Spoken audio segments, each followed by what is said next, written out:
Jesus, nós oramos agora, agradecidos por esse tempo de adoração. Obrigado, Espírito Santo, pelo que o Senhor fez em nosso meio nessa manhã. E obrigado pelo que o Senhor fará. Obrigado pela tua palavra que é rica, poderosa, é viva. Aleluia. Que ela venha penetrar aos nossos olhos. Queremos hoje vivenciar, Senhor, como se estivesse no celular agora e fizesse uma postagem. Vamos lá, pegar seu celular aí. Faz uma postagem que você está no culto. Faz uma selfie e fala: estou no culto, estou no melhor lugar. Porque depois você não vai mais olhar no seu celular, pode ser? Só se você... Não, nem para a Bíblia, a gente vai ler a Bíblia aqui. Mas eu queria que você fizesse uma postagem. A gente vai em tantos lugares, marca. Irmãos, eu sou essa pessoa tecnológica mais ou menos, né? Onde você está? Estou cultuando. Vim à casa do Senhor. Vou aprender a sua palavra. Coisa boa estar na casa do Senhor, no lugar santo da sua presença. Aleluia! Isso mesmo, estou gostando de ver todo mundo fazendo selfie. Isso mesmo, pode fazer. Fica bem bonito aí. Põe uns filtros, ninguém precisa saber que você colocou filtro.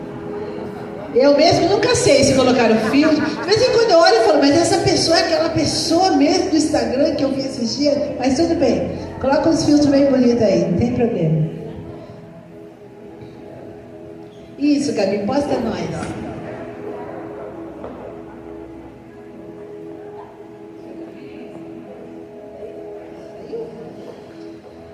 Amém? Amém. Agora você guarda seu celular. E não olha mais para ele. Põe não perturbar. Diga: não me perturbe, celular. Não quero falar com você agora. Vamos ler a Bíblia aqui, tá bom? Ou se você estiver trazendo sua Bíblia. Nós estamos fazendo a nossa leitura. E eu estou bem chateada que só tem 64 mulheres lendo comigo. Nós começamos em 130. Oh, diga para a mulher que está ao seu lado: onde estão as mais de 60 mulheres? Se perderam aonde? Onde elas ficaram pelo caminho? Não sei como é o dos homens, porque o link dos homens é outro, mas eu quero aplaudir. Aplauda o Senhor pela vida dos 70 que estão lendo, que estão acompanhando. Estão na nossa caminhada bíblica. Estamos terminando, daqui a pouco nós vamos terminar o Pentateuco, vai faltar só um pouquinho para a gente ter lido a Bíblia toda. E talvez você nunca tinha conseguido fazer isso, e teve essa oportunidade, agarrou essa oportunidade e está aprendendo com a palavra de Deus. E como nós estamos lendo o livro de Êxodo, eu queria pregar então, falar sobre uma passagem que estamos lendo, ou lemos ontem, mas lemos ontem, acho que foi ontem. Estou aqui na dúvida. Mas é Êxodo 18 e Êxodo 19, que fala sobre uma coisa muito importante que aconteceu com o povo de Deus, logo depois de passar o Mar Vermelho e serem livres. O livro de Êxodo fala sobre essa peregrinação do povo de Deus. Como você leu lá no Gênesis, José, como governador do Egito, foi poderoso no tempo em que a terra passava muita fome. Ele foi o homem que tinha a chave dos celeiros todas. Durante 7 anos, ele recolheu do povo uma parte, a quinta parte do que eles tinham plantado e colhido, guardou. E depois, nos 7 anos de fome, ele alimentou todo mundo conhecido ao redor dele lá. Alimentou o que seria a terra do Egito e os povos ao redor dele. Com sabedoria, com muita sabedoria. José fez um milagre ali. Eu fico pensando quanto os 7 anos de abundância tiveram, quanto teve, porque ele só pegou um quinto e depois alimentou todo mundo. As outras 4 partes ficaram com o povo. O que fizeram com essa comida? Que depois precisaram comprar. do faraó e perderam tudo, porque depois eles não tinham nada, eles não tinham dinheiro. Eles primeiro compraram comida com dinheiro, depois compraram comida com as suas terras, depois se venderam ao faraó e se tornaram propriedade do faraó, todo mundo. E aí, isso é um aprendizado para mim e para você, dos nossos dias de hoje.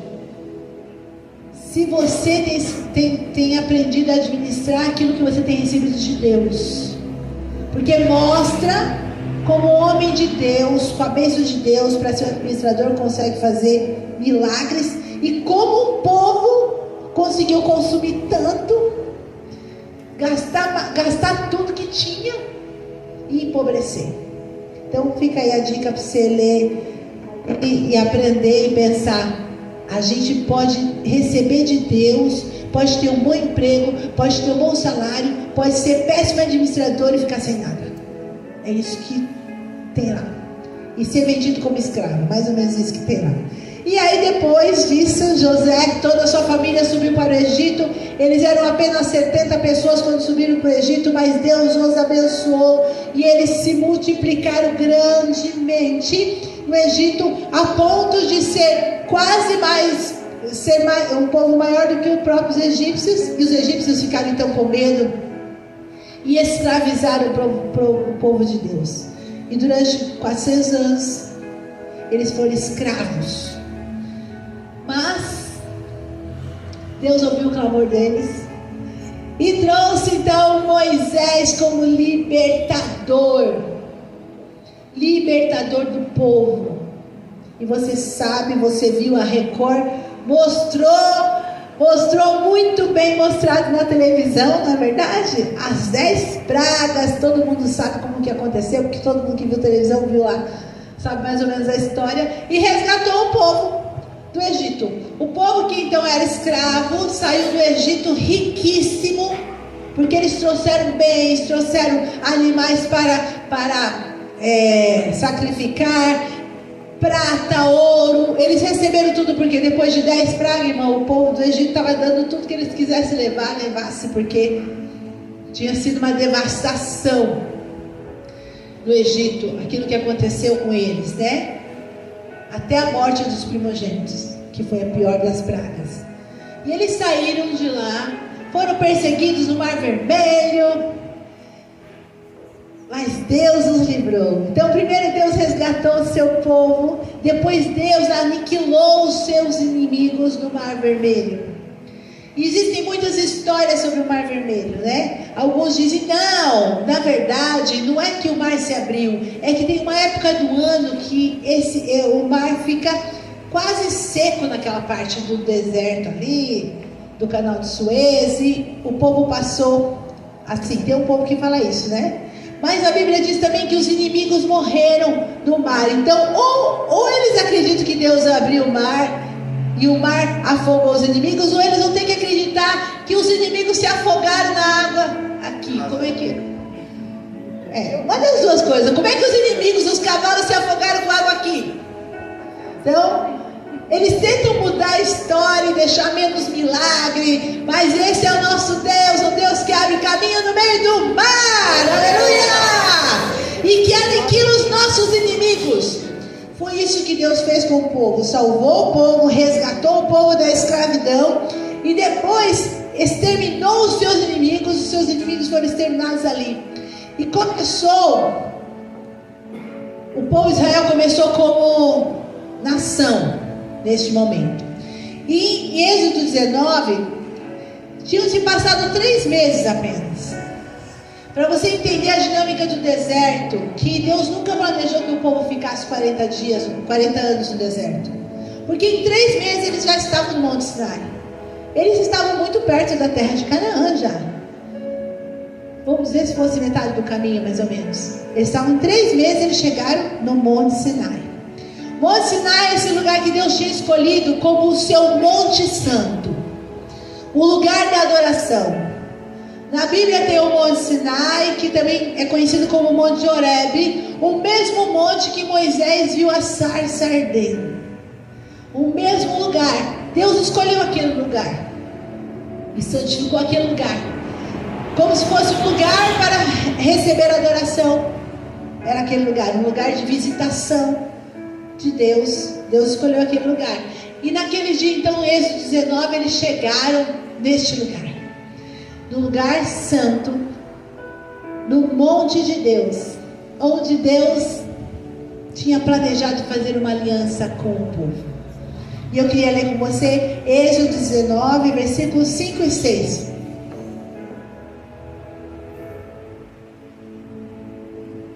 Eu fico com esse microfone mesmo? Tá bom aí? Tá bom, né, irmãos? Depois a gente vai ler o versículo 5 e 6. Depois você coloca na NVI para a gente ler de novo, tá bom? Vamos lá.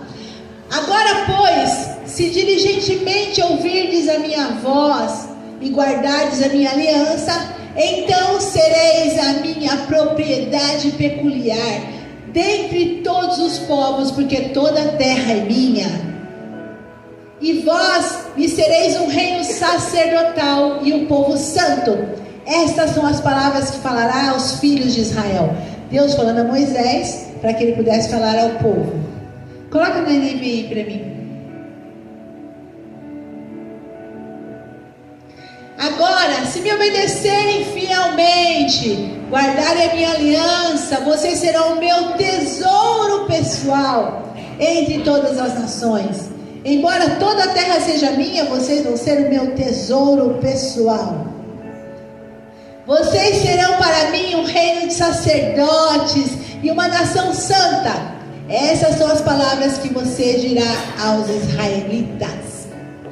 Então Deus primeiro foi lá, resgatou o povo da escravidão, libertou o povo, aniquilou os seus inimigos e chama o povo para um relacionamento pessoal, para a sua intimidade. Da mesma maneira que Deus nos resgatou, nos libertou, tem aniquilado os nossos inimigos. Quem pode dizer amém? Amém! Ele nos chama para esse relacionamento pessoal, esse relacionamento íntimo, tesouro. Fala para o seu irmão assim: tesouro de Deus. Oh! Ser diligente é obedecer fielmente. E propriedade peculiar é um tesouro pessoal. Deus fala assim: dentre todos os povos da terra, eu estou escolhendo vocês como meu tesouro pessoal, minha propriedade. Eu vou fazer de vocês sacerdotes, um povo santo, uma nação santa.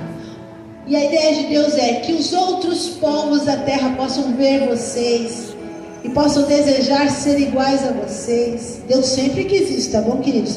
Deus não quis um tesouro pessoal, uma propriedade peculiar para não ter mais ninguém. Não, Ele queria cuidar do povo e queria fazer deles uma nação tão importante na terra que todos os outros quisessem ser iguais a Ele. Você sabe que quando o povo veio do Egito, alguns egípcios vieram juntos, porque eles pensaram: eu não vou ficar aqui não, esse Deus poderoso que fez tudo isso. Alguns vieram, porque eles entenderam que Deus era Deus de verdade. Ele falou: não, esse Deus do Egito aqui não deu certo não, ó, perdeu pro Deus deles, vamos segui-los, né? Pois eles deram um trabalhinho lá no deserto por causa disso, mas a ideia era essa. A ideia é que o povo de Deus, escolhido, nação santa, sacerdotes, então, tivesse um relacionamento com Ele a ponto de que toda a terra quisesse conhecer o Deus deles. Hoje não é diferente. O que Deus espera é que eu e você sejamos esse tesouro pessoal dele. Nós vamos ler depois em Pedro que ele fala a mesma coisa de nós, para que os outros vejam e desejem servir o Deus que você serve.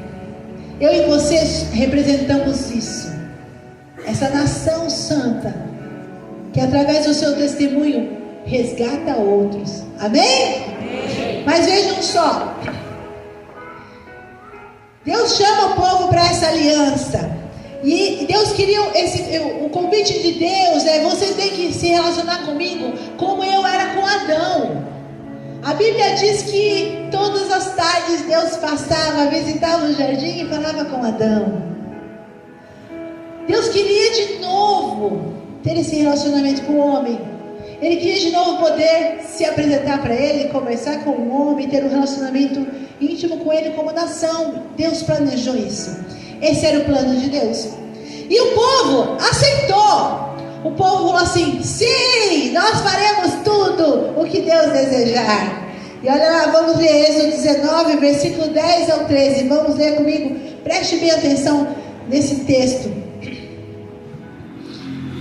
E o Senhor disse a Moisés: vá ao povo e consagre-o, hoje e amanhã. Eles deverão lavar as suas vestes e estar prontos no terceiro dia, porque neste dia o Senhor descerá sobre o monte Sinai à vista de todo o povo. Era só para Moisés? Diga para a pessoa que está ao seu lado: não! Era para todo mundo. A presença de Deus é só para algumas pessoas hoje? Não. É para todo mundo? Sim. Às vezes a gente pensa assim: ai, parece que Deus tem uns preferidos, né? A gente pensa assim: ai, parece que Deus conversa mais com fulano do que comigo. Deus não tem filhos preferidos, só que Ele aparece para quem o busca. Fala para quem está do seu lado: é para quem busca, é para quem procura. Se não procurar, diga, não é porque é preferido, é porque busca, porque procura. Então Deus fala assim: eu vou aparecer para todo o povo. Estabeleça limites em torno do monte, diga ao povo: tenham cuidado de não subir ao monte, de não tocar na sua base. Quem tocar no monte certamente será morto. Deus tinha feito um território santo naquele lugar. Será apedrejado ou morto a fechadas quem fizer isso. Ninguém deverá tocá-lo com a mão, seja homem, seja animal. Não viverá somente quando a corneta soar um toque longo, eles poderão subir ao monte. Então Deus preparou todo um encontro. Quem estava no encontro com Deus aqui? Oh! Deus é esse Deus que prepara encontros para nós. Aleluia! Deus é esse Deus que prepara. Se prepara. Ele preparou o lugar, Ele preparou toda uma situação. E diga: se preparem vocês aí, se santifiquem, lavem as suas vestes, se limpem para me encontrar, porque eu estou preparando tudo para encontrar vocês. Aleluia. Diga para o seu irmão: Deus é o mesmo. Ele continua sendo o mesmo. Diga para ele quer ter um encontro pessoal com você. Todo o tempo. Deus está preparando um encontro para nós. Agora, eu e você estamos nos preparando para encontrá-lo. Lavem as suas vestes, se consagrem, para que possam me ver, para que possam estar na minha presença. Não é de qualquer jeito. Muitos hoje estão ficando pelo caminho longe de Deus, porque não querem se santificar, não querem se preparar, não querem se separar, não querem se limpar. Santo, pelo sangue de Jesus, é alguém que abandona a prática do pecado. Naquele tempo não havia o sangue de Jesus, havia os sacrifícios do Cordeiro. Depois a gente vê Deus estabelecendo uma consagração, uma vez por ano, o sacerdote de perdão dos pecados. Era muito mais difícil, tá bom? Muito mais difícil. Deus limpos e livres. O que nós precisamos é lavar os nossos pés todos os dias, é confessar o nosso pecado todos os dias da nossa caminhada, aplicar o sangue de Jesus, entender o poder desse sangue, se arrepender e se consagrar todos os dias. Nós temos acesso, aleluia, através do poder do sangue de Jesus. O véu foi rasgado, de cima a baixo. Hoje nós temos acesso ao Senhor. Então nós podemos nos santificar, nos preparar, nos limpar todos os dias, para chegar à presença de Deus. Nós podemos adentrar ao Santo do Santo hoje. Muito mais fácil do que naquela época. Mas parece que a gente repete a mesma coisa que eles fizeram. Não queremos a santificação, não queremos abandonar a prática do pecado. E aí, a gente até parece que vem na igreja, estamos aqui, estamos no culto, mas estamos tão longe de uma intimidade com o Espírito Santo, estamos tão longe do que Deus planejou como um relacionamento pessoal com Ele. Hoje o Senhor quer nos constranger a isso. Deus quer que se você perceba isso. Ele tem um encontro, Ele planeja todos os dias um encontro com você, porque é isso que Ele desejou sempre, como desejou com Adão, ter um relacionamento pessoal, particular com você, porque você é o tesouro pessoal de Deus. Aleluia! E aí o povo tinha aceitado, estava tudo certo, vamos sim, mas daí o povo teve medo. Vamos continuar aqui, do versículo 16 ao 21. Leia comigo aqui. Ao amanhecer do terceiro dia, houve trovões e raios, uma densa nuvem cobriu o monte, e uma trombeta ressoou fortemente. Todos no acampamento tremeram de medo. É do 16 ao 21, tá bom? Moisés levou o povo para fora do acampamento para encontrar-se com Deus, e eles ficaram ao pé do monte. O Monte Sinai estava coberto de fumaça. Você consegue? Eu queria que agora você, na sua criatividade e imaginação, pudesse imaginar esse momento. Nós conhecemos o Monte Sinai, e a península do Sinai é uma coisa bem grande, são muitas montanhas, e o Monte Sinai fica atrás de muitas montanhas. Quando eu vejo isso, eu fico pensando, que parte será que o povo estava? Lá mais para cima, mais para baixo? Porque é difícil de imaginar tudo isso. Mas imagine uma montanha aí, imagine fumaça, imagine uma densa nuvem, trovões, fogo, imagine tudo isso dessa montanha. O Monte Sinai estava coberto de fumaça, pois o Senhor tinha descido sobre ele em chamas de fogo. Dele subia fumaça como de uma fornalha. Todo o monte tremia violentamente. Imaginou isso? O Monte Sinai, já foi. Próximo. E o som da trombeta era cada vez mais forte. Não era o povo que estava tocando trombeta, não, hein? Estava o som vindo lá do monte. Então Moisés falou e a voz de Deus lhe respondeu. Porque Deus falou para Moisés: Moisés, você vai falar comigo e eu vou responder você, para o povo saber que eu sou Deus e que você está falando comigo. Para eles entenderem esse nosso relacionamento. Nós estamos conversando, eu estou falando com Deus.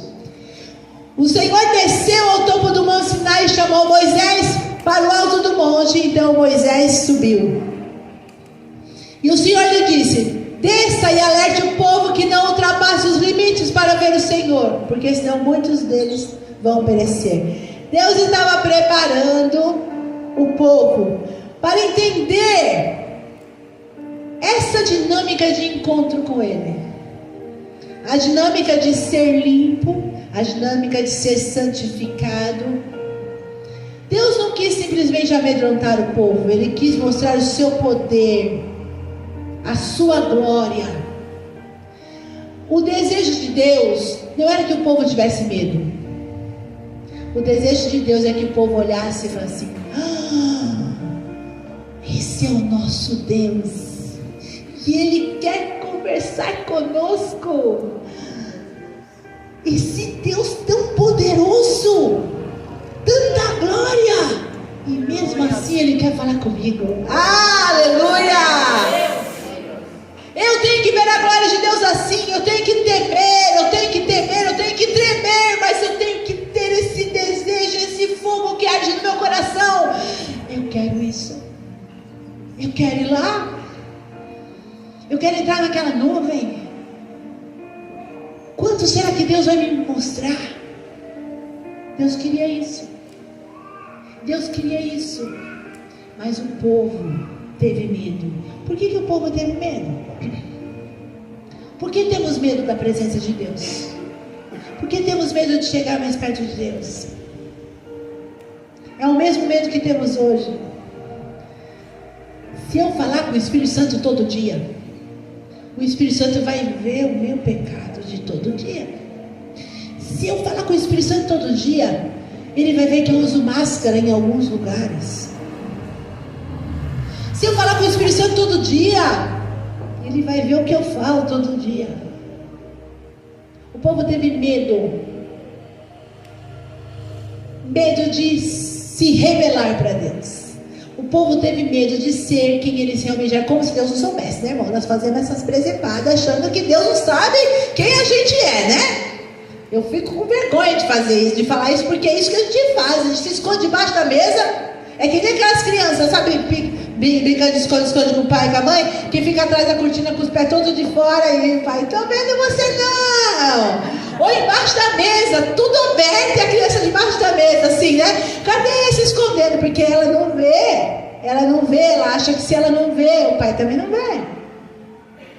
A nossa cegueira espiritual faz com que a gente fique brincando de esconde-esconde com Deus assim. A gente não vê, a gente não se enxerga, a gente não enxerga nosso pecado, a gente não quer enxergar nosso pecado, a gente quer continuar na prática do pecado, então a gente foge da presença, a gente foge do encontro com Deus.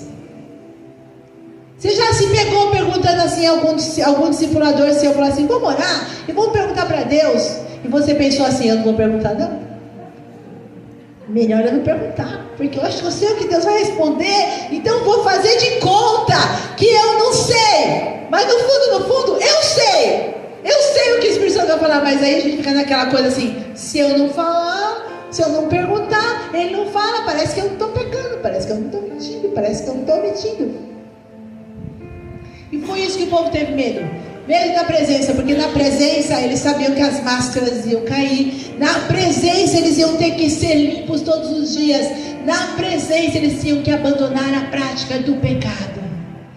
Hoje o Espírito Santo quer que você entenda, não é para você ter medo da presença, é para você querer a presença, é para você pensar, eu quero esse lugar onde cai fogo, onde tem uma nuvem, onde eu escuto o som da trombeta, onde eu escuto Deus me chamando pelo nome, aleluia, este lugar, ninguém quer este lugar, Senhor, tira todo medo, me tira todo medo, oh aleluia.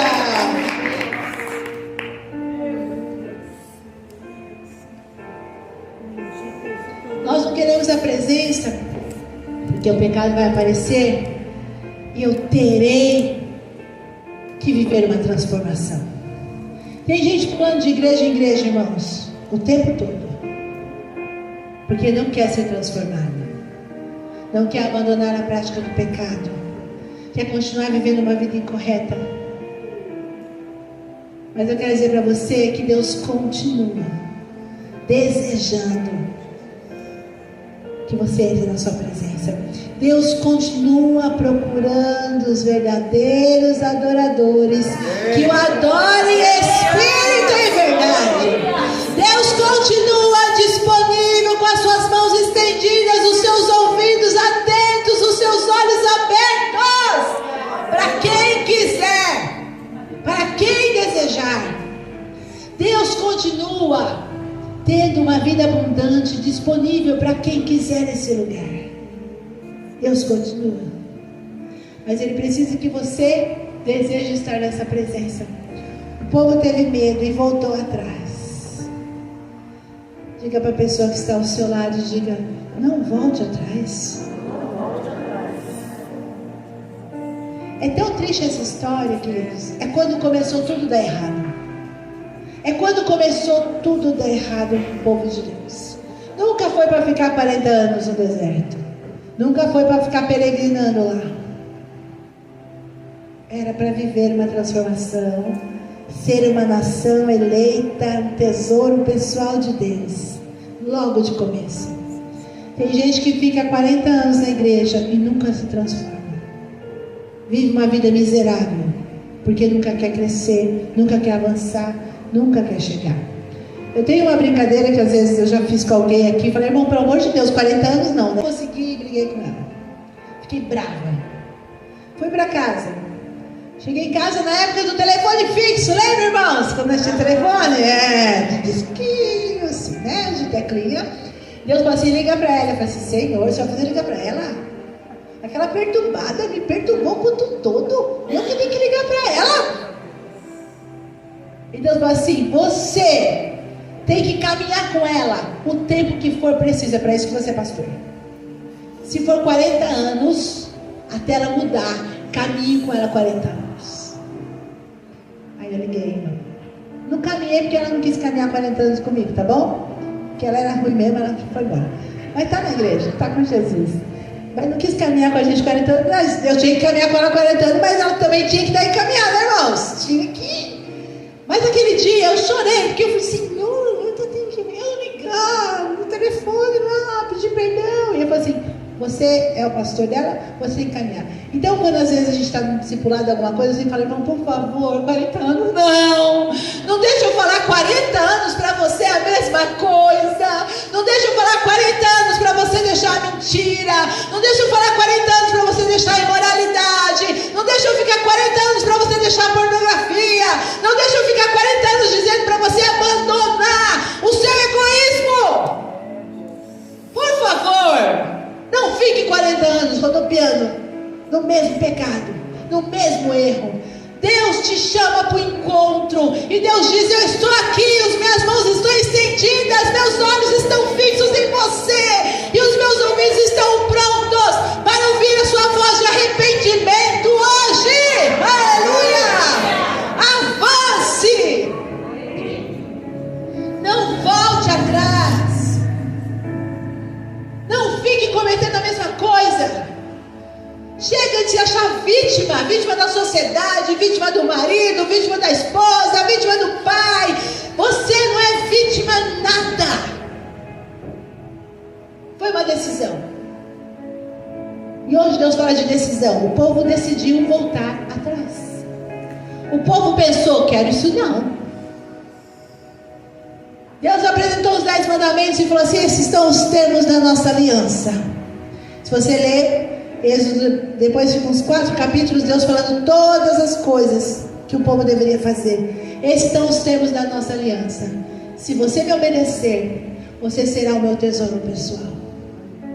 E o povo falou assim, Moisés, presta atenção, tudo bem, esse negócio da aliança, mas olha só, põe Êxodo 20, versículo de 18 ao 21, vamos ver o que aconteceu com o povo.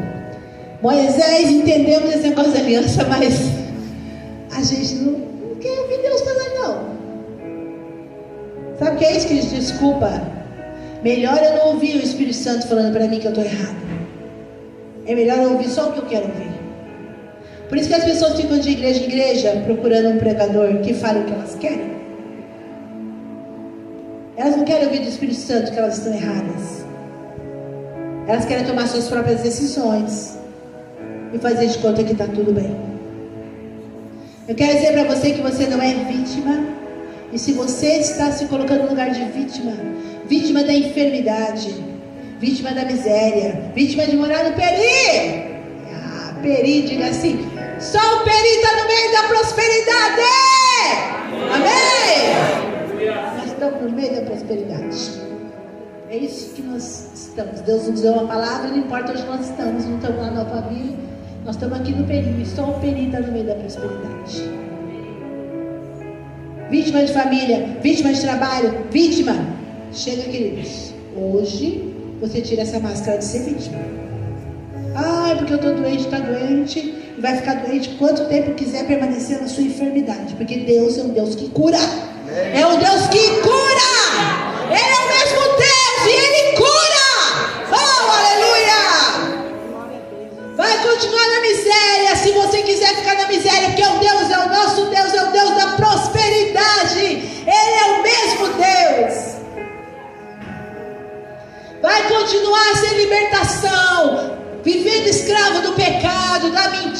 tirar de todas as obras da carne, se você quiser. Porque é uma decisão. Uma decisão. E aí o povo, vamos lá?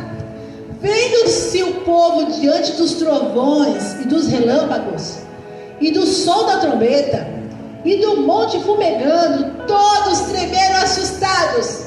Aí eles ficaram à distância. Eles disseram a Moisés: Moisés, fala tu mesmo conosco,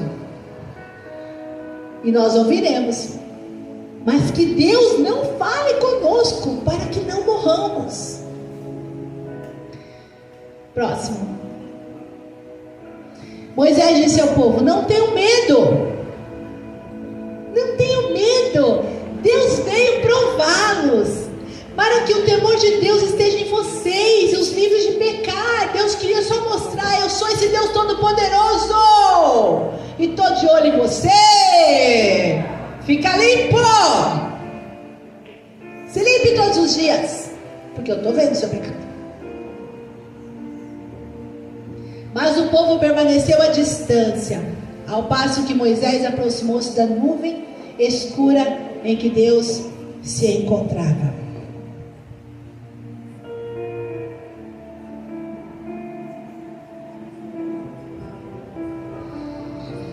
Qual a distância que você tem caminhado de Deus?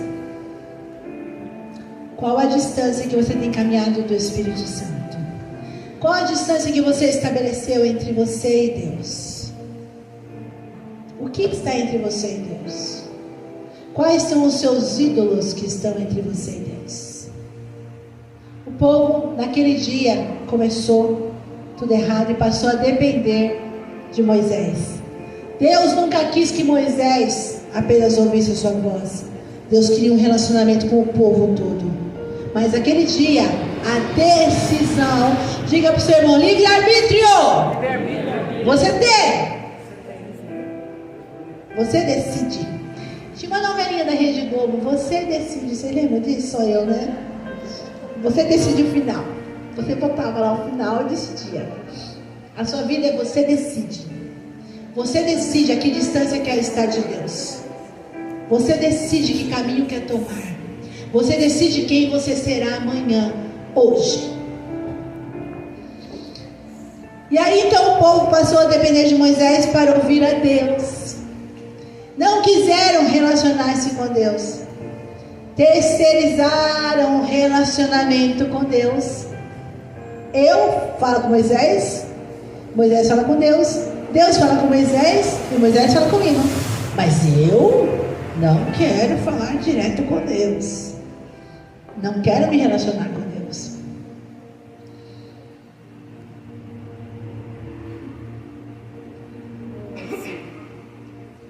Hoje,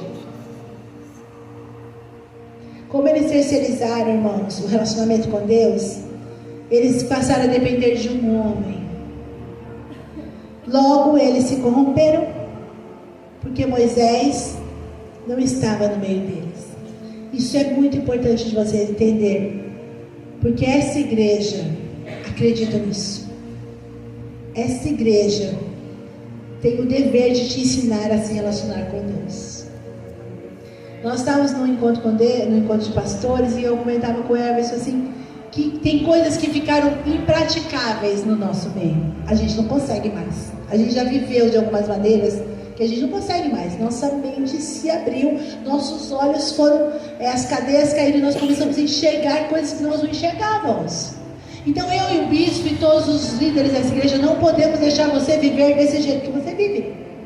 Eu não posso deixar você vir na igreja e ser um crente que só vem na igreja. Eu não posso aceitar que a sua vida não caminhe, porque não é isso que Deus quer, não foi isso que Deus planejou. Eu não posso deixar que você continue vindo na igreja todos os domingos e continue uma vida de pecado. Eu não posso fazer isso com você, queridos. Nós não podemos. Nós não podemos. O Espírito Santo não deixa. É isso que é. O Espírito Santo não deixa. Quando o seu discipulador pega no seu pé, eu vou dizer para você que porque o Espírito Santo pegou no pé dele e falou: vai lá e fala com fulano. Vai lá. Tô vendo. Sai dessa mentira, sai desse pecado. Muda de vida. Porque a gente não pode mais só pregar. sem confrontar você. Não nos é permitido mais. Essa igreja aqui foi chamada ao confronto. Nós primeiros, nós pastores, nós líderes, somos chamados ao confronto todos os dias. Quando nós nos encontramos com nossos pastores, como diz o povo, nosso sarrafo sobe. A gente olha para cima e fala: meu Deus! Mas e graças a Deus, o bispo, o pastor Asilei que estava lá, a pastora Luz, nós não temos medo, aleluia! A gente fala: quero ir lá, eu quero chegar naquele lugar. Amém. A gente não olha para a altura do sarrafo, o que aqueles homens fazem, como eles são diante de Deus, e fala: medo. Não, a gente fala assim, de sorrir e falar: Deus tem isso para mim também, aleluia! Eu quero chegar lá. Eu não quero ser igual ao pastor César. Eu não quero ser igual a pastora Ana Cláudia. Eu não quero ser igual a eles. Eu não sou igual, eu não serei. Eu sou a Miriam. Mas eu quero chegar naquele lugar. Eu quero avançar. E eu vejo o sacrifício deles e eu falo assim: vou ter que sacrificar mais. Eu até brincava com a minha filha, olha, e falava assim: que vagabundo eu sou, meu Deus do céu. Que preguiçoso eu sou. Olha onde é. Pastor César não ora menos que 2 horas e 40 minutos por dia, porque ele dá o dízimo da hora, dízimo do dia para Jesus. Pastora Cláudia criou um grupo de 12 horas de oração, porque Deus falou para ela: você estava 12 horas trabalhando no Senado, vai orar 12 horas agora. Você parou de trabalhar no Senado, às 12 horas você trabalhava, agora 12 horas de oração. Escutamos o nosso pastor César falando que Deus falou para assim: César, não está bom, agora eu quero que você leia a Bíblia 4 vezes no ano. E aí eu olho isso, irmãos, eu fico apaixonada por isso, por 2 coisas. Porque mostra que a maturidade, o crescimento cristão, diga para o seu irmão, é até o dia que você morrer. É até lá.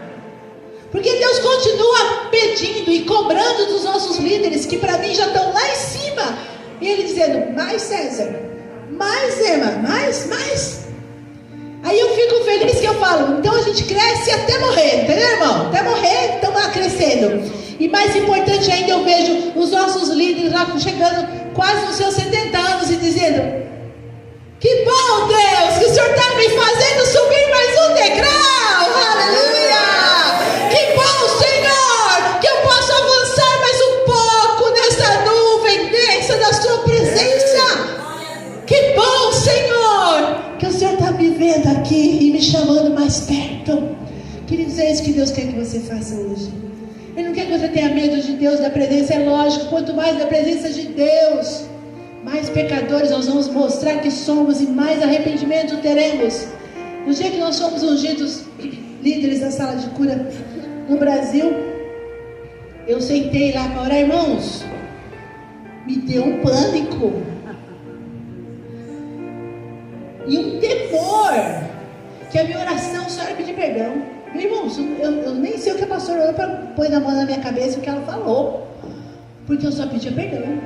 Deus me limpa, Jesus me perdoa, meu Deus, me tira a vaidade, me tira toda. Comecei a pedir perdão, chorava e pedia perdão, chorava e pedia perdão, porque era tanta unção, era tanta presença, que eu me vi tão pecadora, tão pequena, para aquele lugar, para aquela posição, para aquilo que eu só sabia orar e pedir perdão. Para Deus me perdoa, porque eu falei: então hoje eu vou ser consumida aqui.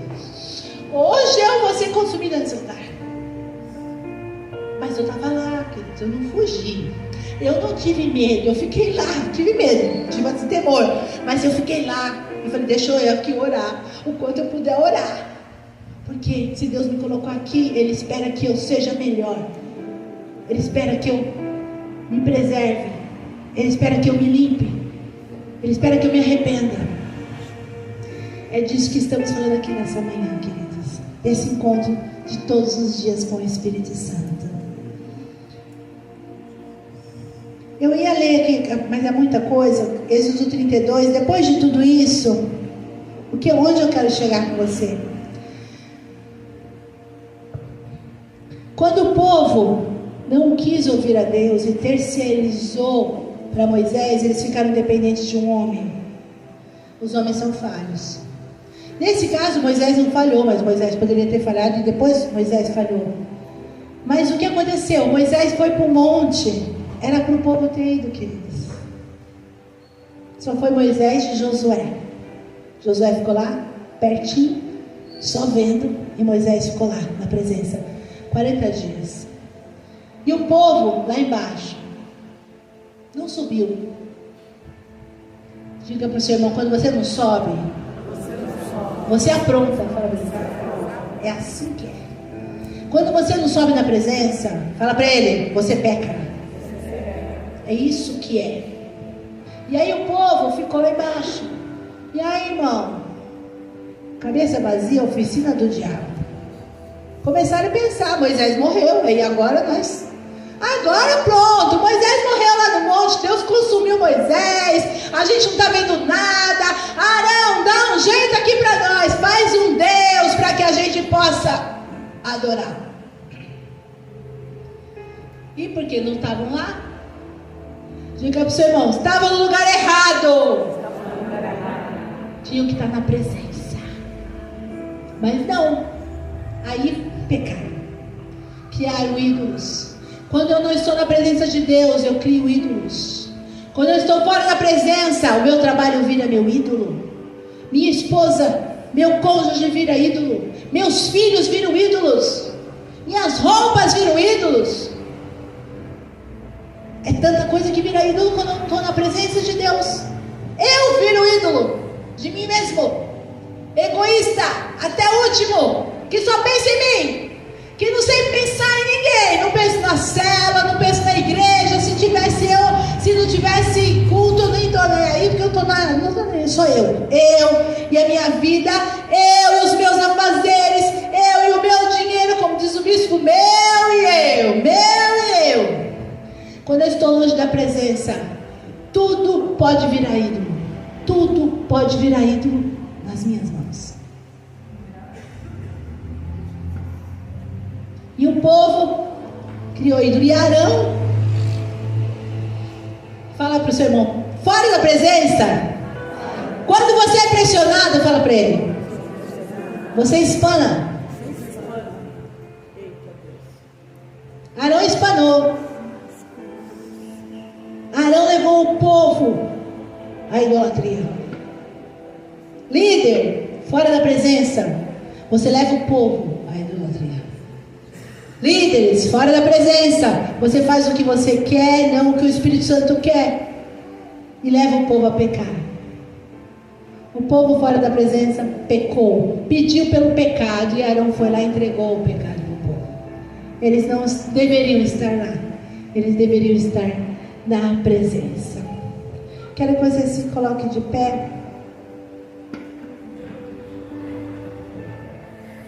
Em 1 Pedro 2, 9 e 10 fala assim: mas vós, 1 Pedro 2, 9 e 10, coloca para mim, querido.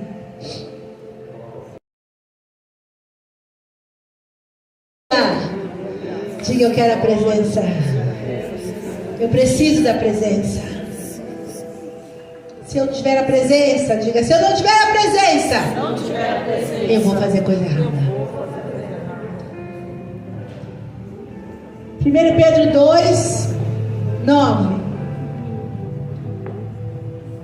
Diga assim, porém, daquele que os chamou das trevas para a sua maravilhosa luz. Aleluia! Põe o 10 para mim. Diga, antes eu nem sequer era povo, mas agora sou o povo de Deus. Aleluia! Diga assim, eu não fui consumido ainda por causa da sua misericórdia. Eu sou tesouro pessoal de Deus. Você é? A geração, queridos, de desigrejados dos nossos dias é a geração de homens e mulheres decepcionados com a igreja. É igual essa geração como o povo de Israel. Não quiseram se relacionar com Deus, não quiseram um relacionamento pessoal com Deus. Ouviram Deus apenas através de homens. E então, quando os homens falham ou não estão, porque Moisés não falhou, Moisés só não estava lá. Quem é você quando não está na igreja? Quem é você quando não está na presença do pastor? Quem é você quando não está na sua célula. Quem é você quando está sozinho? Porque Moisés só não estava lá. E quando os homens não estão ou falham, eles se corrompem, como fez o povo de Israel, e criam ídolos. A proposta dessa igreja é levar você a subir um monte. Que dia lindo! Que dia lindo! O dia que eu não precisar pedir para você levantar suas mãos. O dia que eu não precisar pedir para você se ajoelhar. O dia que ninguém precisar pedir para você dar glória a Deus. Oh, que dia lindo, Senhor! O dia que nós entrarmos aqui, já estivermos jogados no chão, na tua presença. Que dia lindo, Senhor!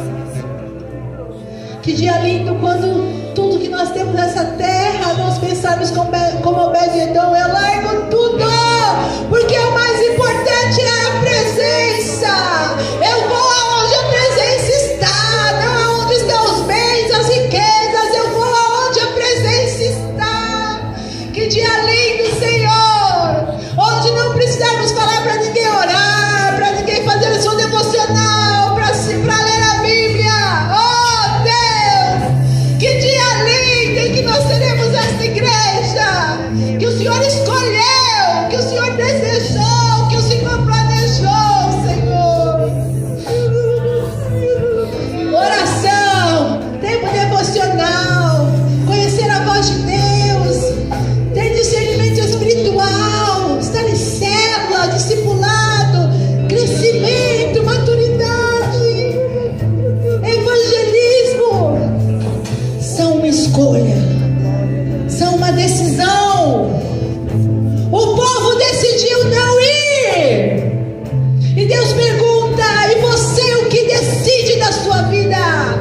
Você vai ficar estagnado no mesmo lugar? Ou você vai olhar: é aquele lugar que eu quero ir, é aquele monte que eu quero subir, é essa vida de relacionamento com Deus, onde Deus fala e eu escuto a sua voz. Eu não preciso, de manhã eu ouço a voz de Deus, Ele me diz: vai para a direita, vai para a esquerda, siga esse caminho.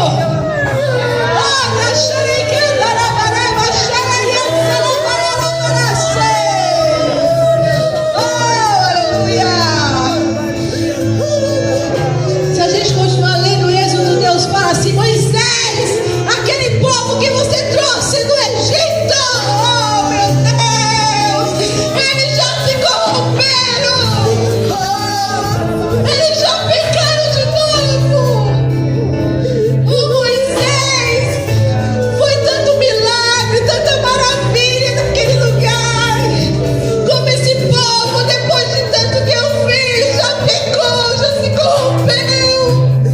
Oh povo de dura servir, porque eles não conseguem entender, porque eles não conseguem aprender, porque eles já escolheram me abandonar de novo pelo vício, pelo pecado, pela imoralidade, pela mentira.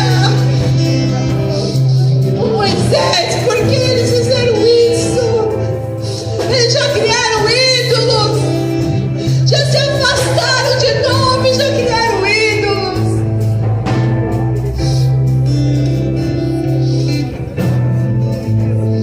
Deus desejou destruir aquele povo. Aleluia. Hoje Deus não olha mais para você e deseja te destruir, porque Jesus se fez destruição na cruz por mim.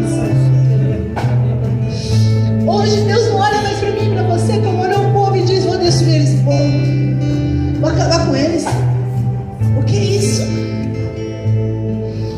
Deus vê o sacrifício de Jesus, se lembra do seu derramamento de sangue, e vê Jesus intercedendo: não, Pai, não destrua eles, não deixe eles se perderem de vez, não deixe eles se perderem.